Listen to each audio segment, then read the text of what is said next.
안녕하세요. 2020 광주정신 역사탐방 프로그램 안중근 숙모비와 동상에 대해서 이 시간에 함께 알아보도록 하겠습니다.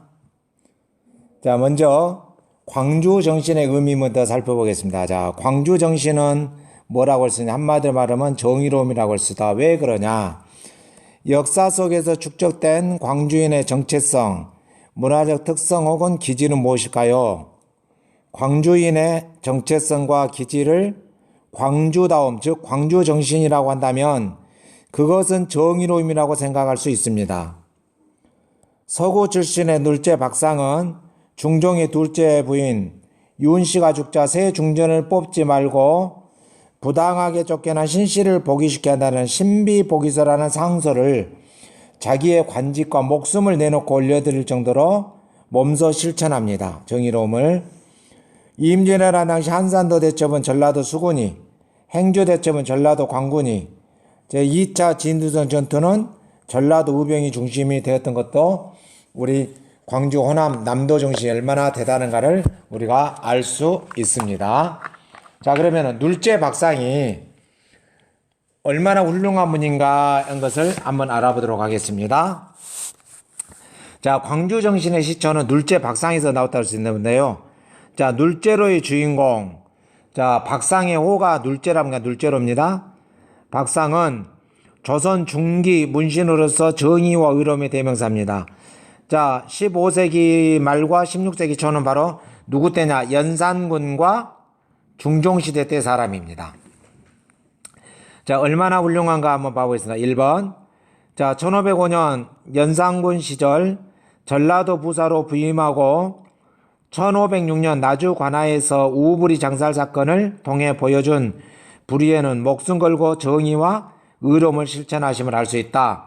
자, 우부리 장살 사건은 바로 뭐냐 그러면은, 자, 연산군이 채용사를 두어서 전국 8도의 미녀들을 다 불러오게 만듭니다. 그리고 궁에서 마시고 놀고 노래 부르고, 그래서 흥청망청이라는 것이 여기에서 유래된 말이죠. 그 중에 나주에 천민을 살고 있던 우부리가 있었는데 우부리 딸이 바로 채용사에 의해서 선발이 됐어요. 그랬는데 이 우부리의 딸이 누구보다도 연산군의 총애를 받았습니다. 사랑을.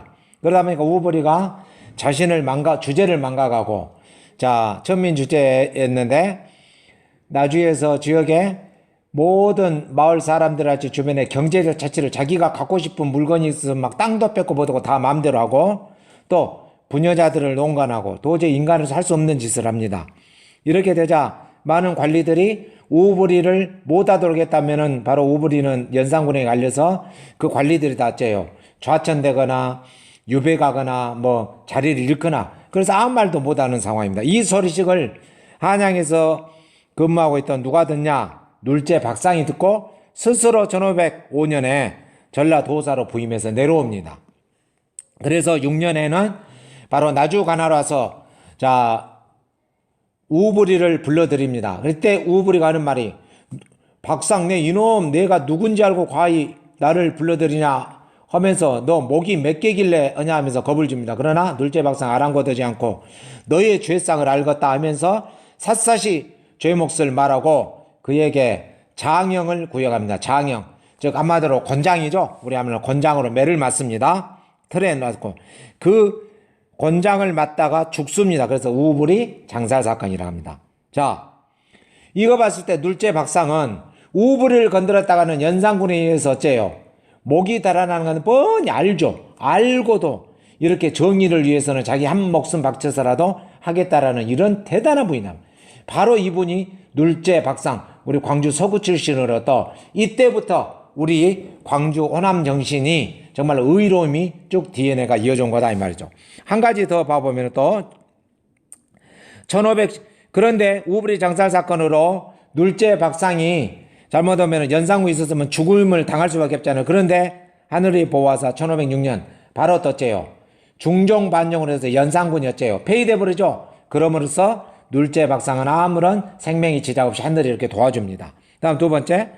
자, 1515년 중종 9년에 담양부사했던 박상은 순창군수 김정, 무한영감, 유옥과 함께 목숨을 걸고 단경왕후 신씨를 왕비로 복위시켜야 한다라는 신비복위서를 올려 정의로움을 실천한 의인이다 이 말이죠. 자, 그럼 이 단경왕후 사건은 자 여기서 한번 보겠습니다. 단경왕후 신씨는 연산군의 왕비 남동생, 그때의 권력을 가진 신하 권신이라고 그러죠. 신수군의 딸로 중종 반정 때 아버지가 반정 공신들의 편에 들지 않아서 죽임을 당합니다. 반정 공신들에 의해서. 반정으로 중종이 왕이 되자 반정 공신들은 신수군의 딸 단경왕후가 왕비가 된 것을 반대하여 폐추시킨다. 자, 이 말씀은 뭔 말이냐면은 하나 보겠습니다. 자, 단경왕후 신씨는 1487년에 출생을 한대요. 그래서 자, 14살 때 누구하고 결혼을 하냐? 연산군의 이복 동생인 진성대군. 연산군 뒤를 이은 중종이 되죠. 중종이 임금되기 전에 진성대군입니다. 배달은. 거기하고 결혼을 합니다. 그래서 1500년에 결혼해서 1506년까지 6년 동안 살죠. 그런데 진성대군은 안으로 살다가 1506년에 중종 반정으로 바로 어째요? 연산군이 폐위되고 중종이 왕으로 되죠. 그러니까 갑자기 신경하고 단신은 뭐가 돼요? 왕비가 되죠. 그러면은 중종 반정 공신들은 자 단경왕후의 신씨 아버지 신수군을 반정에 참여 안 했다 해서 죽였잖아요. 그랬는데 딸이 왕비가 되면은 신하들 나중에 보복에 들어와서 바로 왕을 7일 만에 폐위시켰다 이 말이요. 자, 그러고 나서 새로운 왕비를 맞이하는 그 장경왕후 윤씨입니다. 장경왕후 윤씨가 자 이렇게 해서 1506년부터 1515년까지 9년 동안 사는데요. 9년 만에 어렵게 인종을 낳고 산후통으로 6일 만에 죽어버립니다. 아파서 죽어요. 그래서 이때가 바로 1515년이죠. 바로 이때 박상이 어쩐다. 새로운 또 왕비를 뽑을 것이 아니라 바로 단경왕후 신씨를 다시 중종의 왕비로 이렇게 복위시켜야 된다. 이것이 바로 신비복위서 상서 사건이다 이 말씀입니다. 이 말을 들었더라면은 자, 안 들었죠? 그러고 나서 세 번째로 맞이한 왕이 뭐예요? 문정왕후잖아요. 문정왕후는 아주 악랄했잖아요. 그의 남동생 윤원영하고 그의 처 또 누구예요? 정난정. 완전히 국정을 농단하고 그 다음에 인종이 죽자 명종을 세우면서 1545년에 을사사화로 인해 가지고 완전히 전국이 어지러운 혼란을 가게 되죠. 만일에 박상의 말을 듣고 문정왕후를 들이지 않고 장경왕후 윤씨가 죽고 나서 단경왕후 신씨를 했다면 그런 역사적인 소용돌이는 없었을 거라 생각이 되죠. 그래서 이와 같이 단경왕후 신씨 신비복위서 사건으로 해서 박상은 유배를 가게 되고 결국 나중에 죽을 위기에 당합니다. 그러나 그 당시에 살인에 대가했던 조광조를 비롯한 여러 살인들에 의해서 목숨을 부지하고 다시 이렇게 복직을 하게 됩니다. 자, 이 두 가지 사건에서 보면은 자, 둘째 박상은 아니 자기의 직위와 목숨이 다라는 걸 알고도 이와 같이 불의에 참지 못하고 정의를 실천한 분이다. 이거이 바로 우리 광주 정신, 호남 정신, 남도 정신이다 이 말씀입니다. 더 이어서 봐보면은 자, 나머지 또 쭉 없이 우리 광주에서 일어난 광주 학생 독립운동, 그 다음에 4.19 혁명, 5.18 민주화, 6월 민주항쟁 등등 쭉 이런 내용들을 보면은 금남는 우리 광주의 민주화 성제고요. 자, 이 광주 정신의 의로움이 DNA가 싹텄음을 우리가 알 수 있습니다. 그래서 역사 속에서 광주인이 만드는 정의로움을 우리의 소중한 자산입니다. 그래서 선배들이 훌륭한 정신을 계승하여 우리도 광주 정신을 이어받는 것이 자 하기 위해서 이러한 프로그램을 강의를 하고 있습니다. 자, 그 중에서도 한 두 가지만 또 봐보겠습니다. 광주학생 독립운동 1929년 10월 30일 나주역에서 발생한 한일 학생들의 충돌은 광주의 학생들을 분노케 했으며 11월 3일 광주 시내 대규모 시위로 이어졌으며 전국민 해외까지 전파된 등 3.1운동 이후 최대 항의를 독립운동했다. 그래서 무려 320개 학교가 참여하고 5만 4천 명이 전국뿐만 아니라 해외까지 이렇게 참여하게 되는 이거이 바로 광주 학생 독립운동에서 시발점이 됐다 이 말이죠. 그 다음 4.19 혁명은 전국적으로 일어난 거지만은 그 중에서 1960년 3월 15일 12시 45분에 자유당 정권의 부정선거를 다시 하라고 전국 최초로 외친 것이 바로 서울도 아니고 마산도 아니고 어디다? 광주의 금남로였다 이 말이죠.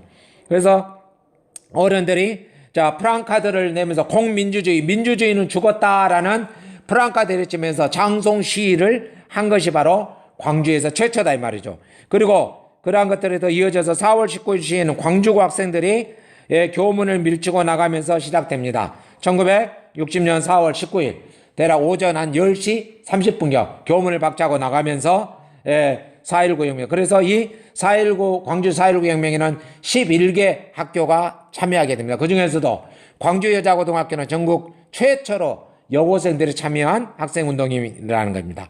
이와 같이 우리 광주는 정의로움에 항상 앞장서고 나라가 어려울 때 바로잡기 위해서 앞장섰던 것이 바로 우리 광주 정신이다 이 말씀입니다.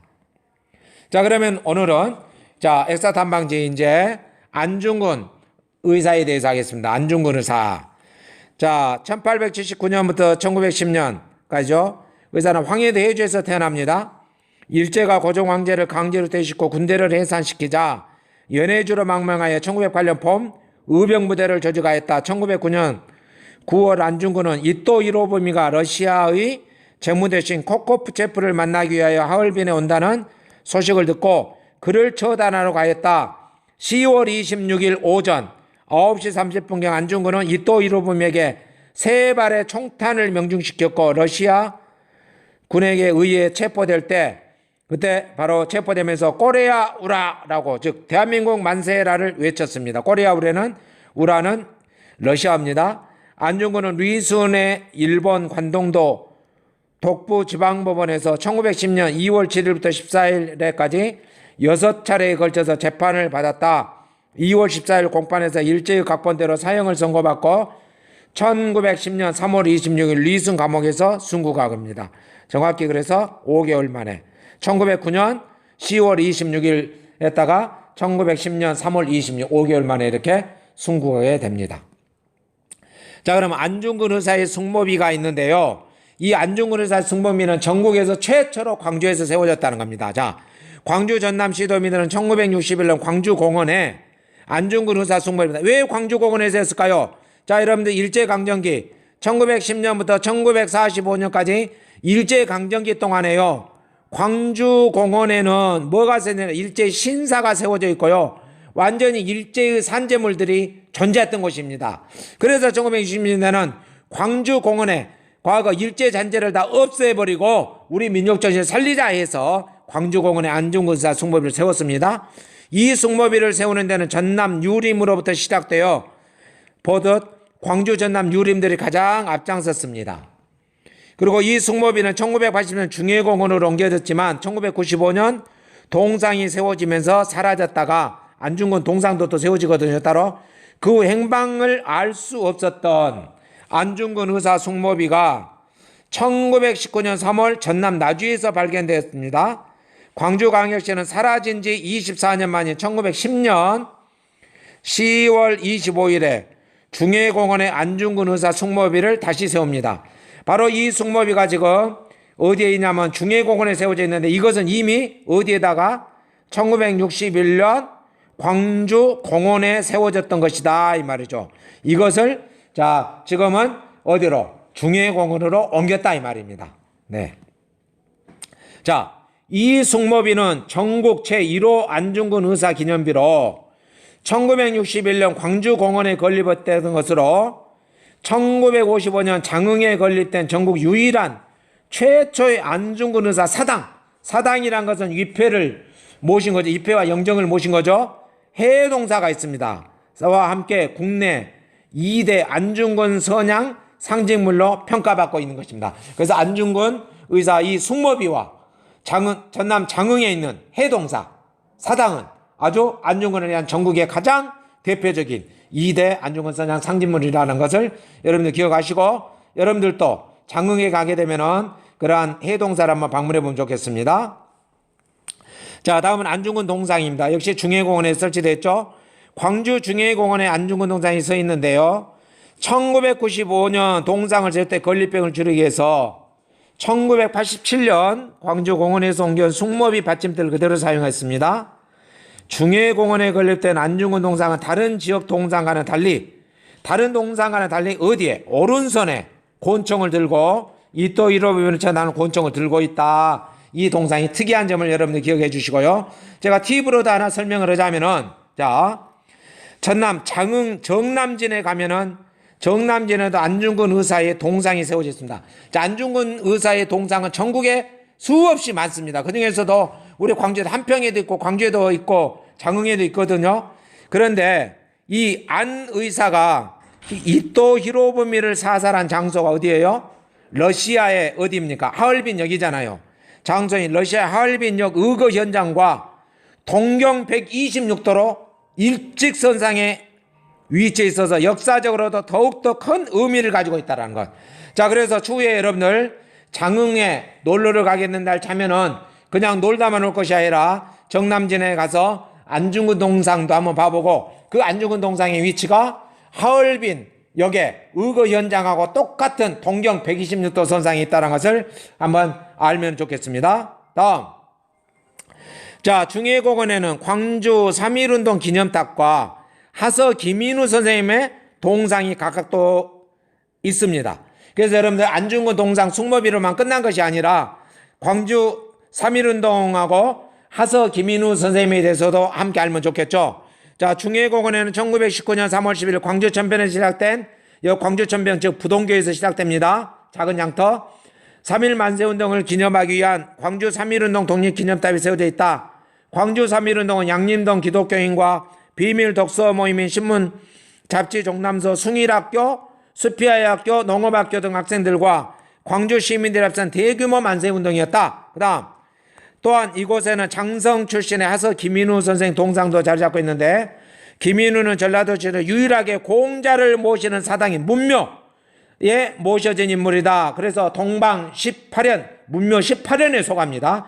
더 설명을 하겠습니다. 또 그를 제사 지내는 장성의 피람서원은 1919년 7월 달에 세계문화유산을 지정되었죠. 우리나라의 9개 서원이. 자, 각각 3.1 만세운동과 하서 김인우 피람선에 대해서 더 보충 제가 설명하도록 하겠습니다. 자, 광주 3.1 만세운동 과정 이야기 시간상 없기 때문에 여러분들 쭉 한번 읽어봐 보시고요. 자, 3월 12일 날 자, 광주에서는 거사를 하기로 합니다. 그러고 나서 3월 10일에 광주천의 작은 장터 부동교회를 휩쓴 만세 물결의 법원을 지나 경찰사까지 진행하면서 광주 3.1 만세운동이 아주 일어납니다. 여기에 중추적으로 참여했던 학교가 어디요? 수피아의 학교, 숭일학교, 농업학교, 그 다음에 많은 교사들, 그 다음에 기독교인들, 시민들이 참여합니다.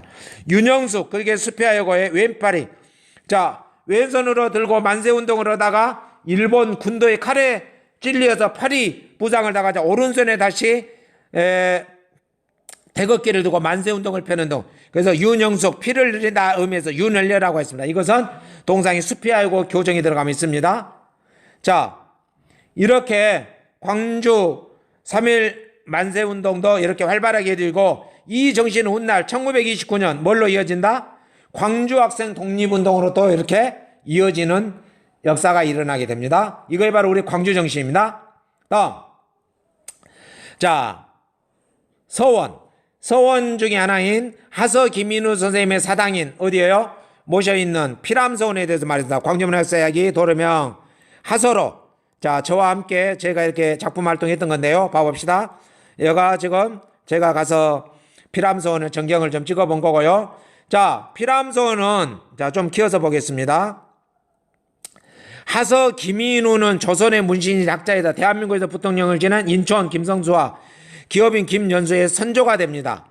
그리고 전라도 장성이 고향이고요.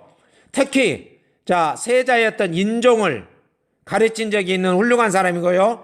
1545년 을사사화를 계기로 해서 관직을 그만두고 내려와서 지금의 장성에 피람서원을 세우고, 이곳에서 자, 무엇을 하게 되냐 그러면은 김인우는 호남 가단의 핵심적인 거점이었던 면왕정과 소세원, 면왕정은 송순이 건립한 거고 소세원은 양산보가 건립한 거죠. 등을 찾아가 이곳을 드나들던 고봉, 기대성, 고경명, 송인수, 석천, 임억령, 송강, 정철 등과 두통기를 나누면서 그의 시풍과 풍류를 정철에게도 이어 강호가도의 국민시가가 꼽히는 결정적을 합니다. 그래서 가사문학을 이루가는데도 커다란 기여를 하게 됩니다. 야자서 김인호 선생님은 대단한 학자입니다. 이렇게 정치가이면서.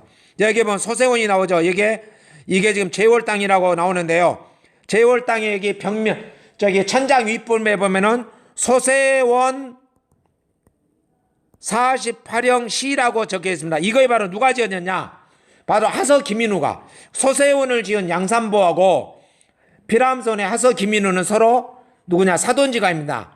하서 김인우 선생님의 딸을 양산보의 아들에게 시집을 보냈어요. 그래서 이 소세원 48형은 소세원을 방문해서 소세원의 곳곳에 48곳을 보면서 그 시를, 감탄의 시를, 아름다움을 적어놓은 거예요. 소세원 48형 시입니다.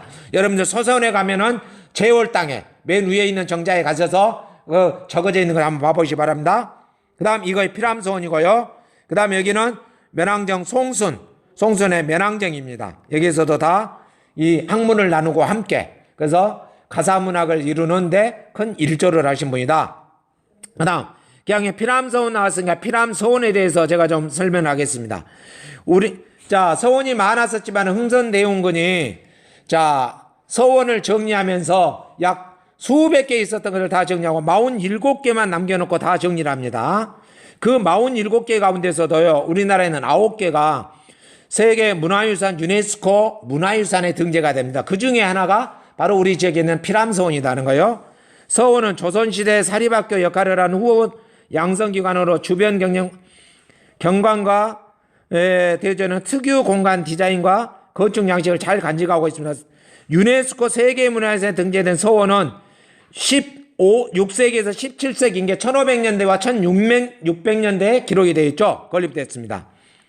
1871년 흥선대원군의 서원 철폐를 때 철폐되지 않고 지금까지 원형이 보존된 곳이 전국에 9개가 있는데, 영주의 소수서원, 달성의 도동서원, 경주의 옥산서원, 안동의 도산서원, 안동의 병산서원, 함양의 남계서원, 장성의 피람서원, 정읍의 무성서원, 논산의 도남서원, 이 9곳입니다.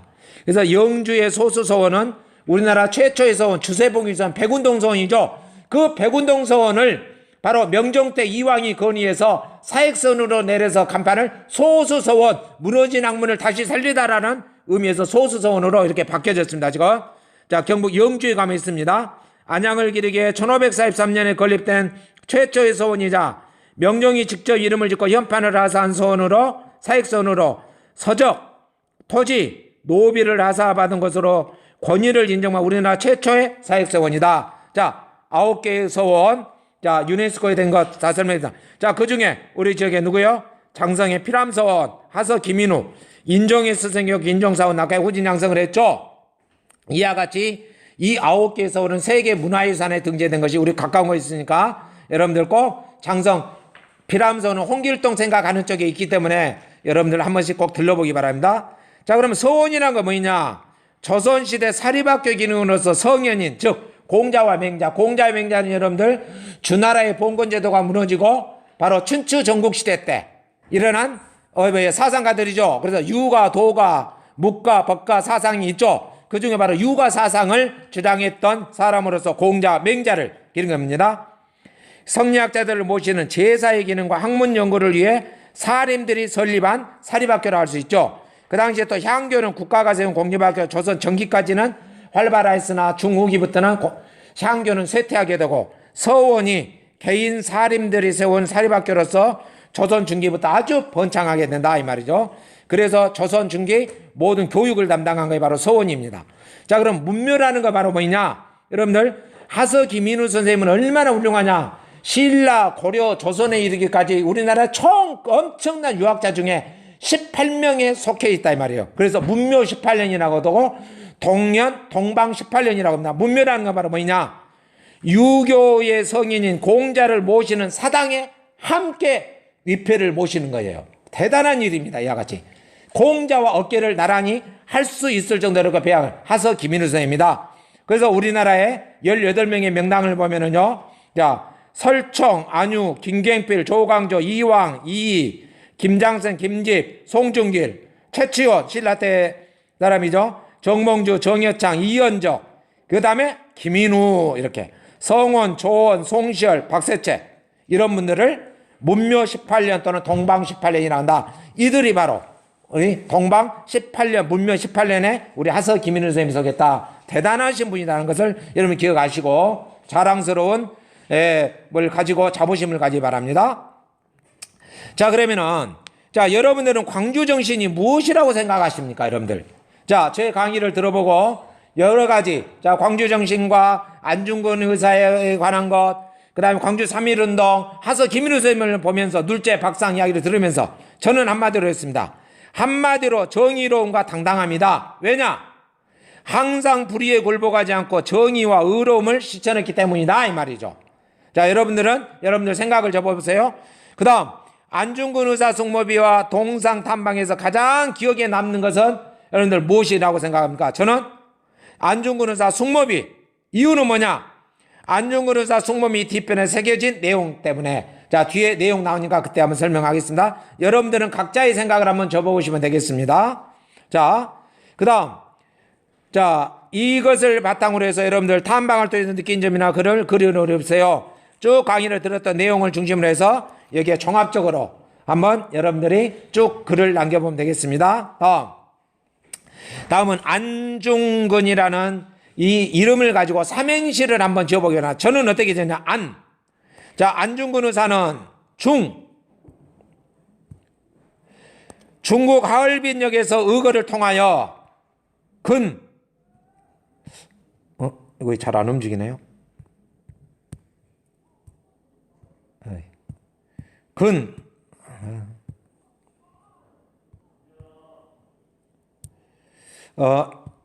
기계가 잘 말해. 근엄하고 당당하게 죽음을 맞이하는 자랑스러운 한국인, 이렇게 적어봤습니다. 자, 여러분들은 또 여러분들의 창의된 생각으로 안중근 가지고 삼행시를 잘 적어보기 바랍니다. 다음 보겠습니다. 자, 맞으면 0표, 틀리면 X표를 해보자. 자, 가봅니다. 안중근 의사는 1909년 10월 26일 하얼빈에서 이토 히로부미를 처단하였다. 맞죠? 네.